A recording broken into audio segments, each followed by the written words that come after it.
Well, this is rightly disgusting.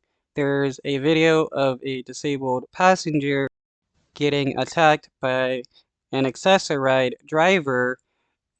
He gets terminated from his job, yet the passenger is unable to file charges since nobody is telling her the name of the person, nor does it seem like the cops are doing anything about it. Now to an I-Team exclusive tonight. We're getting a look at shocking video of an Access-a-Ride driver beating up his own disabled passenger. And what might be more shocking, the victim says she's not been able to press charges. As News 4's Chris Glorioso reports, the MTA has ordered the driver terminated, but he could still be on the road. I thought I was going to die that day. Brooklyn's Keisha Jones says she cannot shake the memory of a sidewalk beating that was caught on camera. I saw the devil in that man. Once he got started, he couldn't stop. She's a stroke victim who has trouble using her hand, and she uses Access-a-Ride, the MTA's paratransit service, to get around. You may know Access-a-Ride by its signature white and blue minibuses, but more than two-thirds of the trips are now contracted out with smaller broker car services. Back on November 1st, Okay, the Access-a-Ride should be operated by the government and not contracted out to other business. Something like this, yeah, we can't let corporations have control. Keisha says she booked an Access-a-Ride trip with one of those brokers, a 3:30 pickup. But just minutes into the trip, she and the driver began arguing. But he's on the phone and he's like, shut up, shut up, shut up. So I said, no, you shut up. I probably shouldn't have said that. But that was my reflex. Keisha thought the angry exchange was over when she got out of the van, but this video, provided by her attorney, shows the driver wasn't done. He gets out of the vehicle, approaches her, and starts kicking and grappling with the disabled passenger. The I-Team asked the head of Access-a-Ride. Do you think this driver should be arrested? I can't speak for the law on this case here. I was horrified. Wow, this dude is an utter POS. I can't speak for the law? Yeah, you can. You see one of your employees assaulting a person. The only answer is yes, he should be arrested. Horrified at what I saw. I mean, and that is not customer service. That is the opposite of customer service. Chris Pangilinan is the MTA's VP of Paratransit. He said the MTA knows the driver's identity and ordered him terminated from the broker service that dispatched him. But Keisha...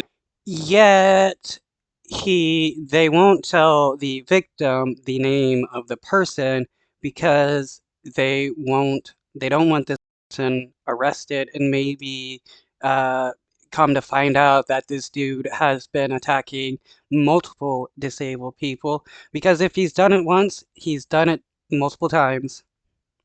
Just says more than a month after the attack, she was still in the dark about the driver's identity. This man plundered me, kept kicking me like a dog. The driver's face is blurry in the video, and when Keisha went to the NYPD, she says she was unable to pick him out of a lineup.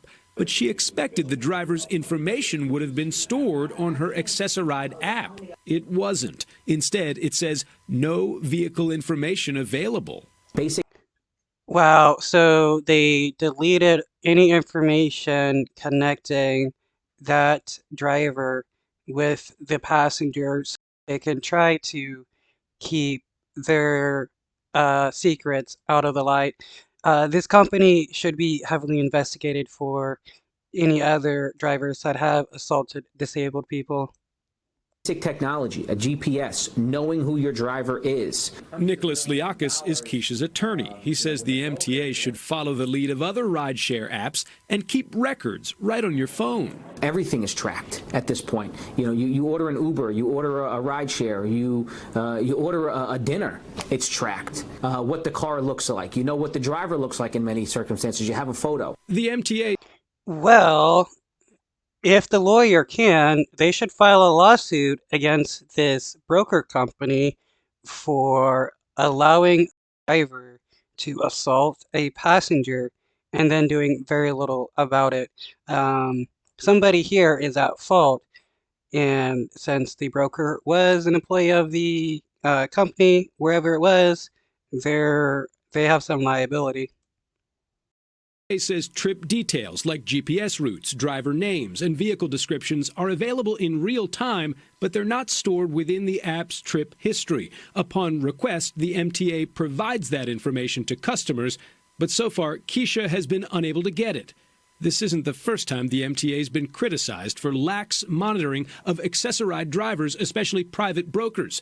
7 years ago, the city comptroller released this audit, finding the MTA's paratransit division failed to enforce its own contract requirement that broker cars be equipped with GPS. So this company is operating basically illegally, in my opinion, if they're not going to follow any of their contracts. The MTA or whatever this broker business is should be either shut down or taken over by the federal government. Brokers are a tremendous benefit. They're smaller vehicles. For some people, they blend in with the rest of the vehicles, right? So it doesn't look like a big bus dropping you off. The MTA says all broker vehicles are now equipped with GPS, and Keisha has now requested the driver information she needs to press charges. But it's now been a month since this attack. It's clearly he'll do it again. And Keisha wonders if the driver who assaulted her may still be behind the wheel. Though he was fired from Access-a-Ride, he may still be transporting passengers using his regular TLC license. The NYPD says the case is still open. They need to get this man off the road because he's enraged. Keisha, How is the NYPD having such a hard time finding this person's information when they can just go to his job of employment and request that information? Jones just filed a notice. She intends to sue the MTA for what she says is a failure to monitor Access-a-Ride dispatchers and broker drivers. The MTA declined to comment on that legal action. Our interview with the head of Access-a-Ride took place before the legal claim was filed. I'm glad she is suing them. Now they will have to give up the information on the driver who assaulted her, and instead of trying to hide behind their